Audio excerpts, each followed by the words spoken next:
Subscribe कीजिए हमारे YouTube channel Islamic world को और इस बेल आइकन को दबाना ना भूलिए हर रोज नया इस्लामिक वीडियो देखने के लिए। शुक्रिया। दोस्तों, रमजान का महीना शुरू होते ही लोगों के दिमाग में हम बिस्तरी को लेकर काफ़ी सारे सवाल घूमने लग जाते हैं, क्योंकि कुछ लोग समझते हैं कि रमजान के महीने में हम बिस्तरी करना हराम है, तो कुछ लोगों का मानना होता है कि रमजान के महीने में हम बिस्तरी करना एक बहुत बड़े गुनाह का काम है, और ख़ास करके उन नौजवान लड़का और लड़कियों के लिए जिनकी नई नई शादी हुई है।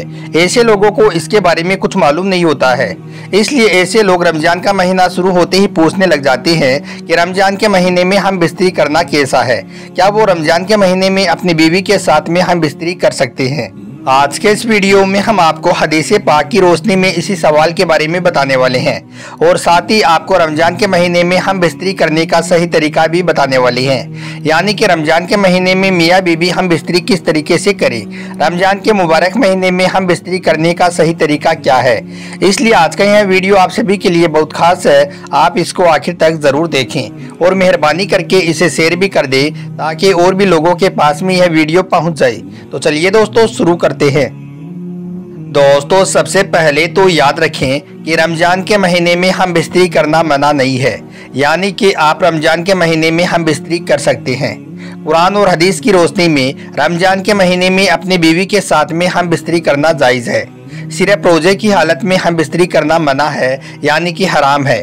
बाकी आप रात के वक्त में, यानी कि रोज़ा इफ्तियार करने के बाद में आप अपनी बीवी के साथ में हम बिस्तरी कर सकते हैं, क्योंकि इसके बारे में हमारे प्यारे नबी हज़रत मोहम्मद सल्लल्लाहु अलैहि वसल्लम ने इरशाद फरमाया है कि रोज़े की हालत में अपनी बीवियों से दूर रहो, यानी कि जिमा ना करो, इससे रोज़ा भी टूट जाएगा और ऐसा करने वालों को अल्लाह ताला की तरफ से सख्त अजाब भी होगा।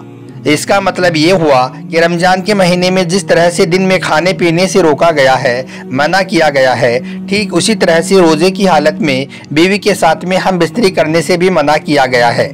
लेकिन यह काम आप रात के वक्त में कर सकते हैं। जिस तरह से आप रात के वक्त में खा पी सकते हैं, उसी तरह से आप रात के वक्त में अपनी बीवी के साथ में हम बिस्तरी भी कर सकते हैं।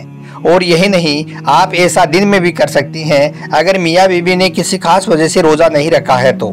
लेकिन अगर मियाँ बीवी में से किसी एक ने भी रोज़ा रखा है तो फिर आप रोज़े की हालत में हम बिस्तरी नहीं कर सकती हो, क्योंकि रोज़े की हालत में ऐसा करना हराम व गुनाह का काम है। इसके अलावा दोस्तों, हम बिस्तरी ऐसे वक्त में भी ना की जाए कि जिससे मर्द या औरत की नमाज कज़ा हो जाए। मतलब कि नमाज से पहले अगर आपके पास में गुस्ल करने का वक्त ना हो और ऐसे में आपने अपने बीवी के साथ में हम बिस्तरी कर ली, तो इससे फिर आप दोनों की नमाज कज़ा हो जाएगी, जिसके गुनाहगार आप दोनों होंगे। इसी तरह से अगर देखा जाए तो जिस तरह से हमारे ऊपर नमाज फ़र्ज है, उसी तरह से हमारे ऊपर रोज़े भी फ़र्ज हैं। रमजान के महीने में हम बिस्तरी करने का सही वक्त रोज़ा इफ्तियार के बाद से लेकर सहरी करने के वक्त तक है। इस बीच में आप जितनी बार चाहें हम बिस्तरी कर सकते हैं, इसके लिए कोई भी मनाही नहीं है। लेकिन इसमें आप इस बात का ज़रूर ध्यान रखें कि आपके पास में इतना वक्त ज़रूर होना चाहिए कि हम बिस्तरी के फारिग होने के बाद में और सहरी करने से पहले आप दोनों मियाँ बीवी गुस्ल कर सकें। अगर आपने नापाकी की हालत में रोज़ा रख लिया है तो आपका रोज़ा तो हो जाएगा, लेकिन आप सोचिए कि नापाकी की हालत में आप नमाज कैसे पढ़ेंगे, और जब आप नमाज ही नहीं पढ़ सकेंगे तो फिर आपका खाली रोज़ा रखने का क्या फ़ायदा होगा। रोज़े का असल मतलब तो अल्लाह की इबादत करना ही है। अब जिन लोगों की नई नई शादी हुई होती है, वो लोग सोचते हैं कि रोज़े की हालत में अपनी बीवी के गाल को चूमने से रोज़े पर कोई भी फ़र्क नहीं पड़ता है। तो हम आपको बता दें कि हाँ, ये बात ठीक है कि ऐसा करने से रोज़े पर कोई भी फ़र्क नहीं पड़ता है। लेकिन अगर बीवी के गाल चूमने से आपके अंदर फीलिंग्स आ गई या आपकी बीवी के दिमाग में गंदे ख्याल आ गए, तो फिर ऐसी हालत में आप पर गुस्ल फ़र्ज हो जाएगा, मतलब कि आप नापाक हो जाओगे। और अगर ऐसा करने से आपके दिमाग में गंदे गंदे ख्याल आने शुरू हो जाएं, तो फिर इससे आपका रोज़ा मकरूह हो जाएगा। इसलिए आप रोज़े का एहतराम करें, रोज़े की हालत में कोई भी ऐसा वैसा काम ना करें, कोई भी ऐसी हरकत ना करें जिससे मर्द या औरत के दिमाग में गलत और गंदे गंदे ख्याल आने शुरू हो जाएं। अब कुछ लोग पूछते हैं कि रोज़े की हालत में बीवी के होठों पर किस करना कैसा है, तो हम आपको बता देते हैं कि यहाँ पर शरीयत का यह हुक्म है कि अगर किसी और के मुंह का थूक आपके मुंह के अंदर में चला गया और वो आपके हलक के नीचे उतर गया, तो इससे आपका रोज़ा मकरूह हो जाएगा। इसलिए रोज़े की हालत में यह काम भी आप बोलकर भी कभी ना करें। हाँ, रोजे की हालत में आप अपनी बीवी के साथ में बैठ सकते हैं, बातें कर सकते हैं, लेकिन कोई भी गंदा अल्फाज या गंदी हरकत नहीं कर सकते हैं। रात को आप जब रोज़ा इफ्तियार कर लें और नमाज से फारिग हो जाएं, तो फिर आप अपनी बीवी के साथ में हमबिस्तरी कर सकते हैं। आइए दोस्तों, अब आपको रमजान के महीने में बीवी के साथ में हमबिस्तरी करने के 3 बड़े फायदों के बारे में बताते हैं, जिनके बारे में जानकर यकीनन आप भी चौंक जाओगे। नंबर 1, औलाद नेक पैदा होती है। दोस्तों, रमजान के महीने में हमबिस्तरी करने का सबसे बड़ा फ़ायदा तो ये है कि अगर कोई इस मुबारक महीने में अपनी बीवी के साथ में हमबिस्तरी करता है तो अल्लाह ताला उसको नेक औलाद से नवाजता है, यानी कि उसकी नेक औलाद पैदा होती है। क्योंकि अल्लाह ताला रमजान के मुबारक महीने में अपनी खास रहमतें बरकतें नाजिल फरमाता है। इस महीने में हर मुसलमान अल्लाह की खास इबादत करता है, नमाज और रोज़े करता है और हर दम अल्लाह की इबादत में मशगूल रहता है, जिसकी वजह से कल्ब रोशन होता है, ईमान में ताजगी पैदा होती है, जिसकी वजह से मर्द औरत की मनी, जिसके ज़रिए से अल्लाह एक इंसान का वजूद जाहिर करता है, उसमें निखार पैदा कर देता है, जिससे औलाद नेक पैदा होती है। दोस्तों, आपने देखा भी होगा कि अल्लाह के जितने भी वली औलिया हुए हैं उन सब की औलाद भी नेकी पैदा हुई है। उसकी वजह सिर्फ और सिर्फ यही है कि वो हरदम अल्लाह की इबादत करते हैं, जिसकी वजह से उनका कल्ब रोशन रहता है, उनके ईमान में ताजगी रहती है, जिसकी वजह से अल्लाह ताला उनकी खास मनी को निखार देता है।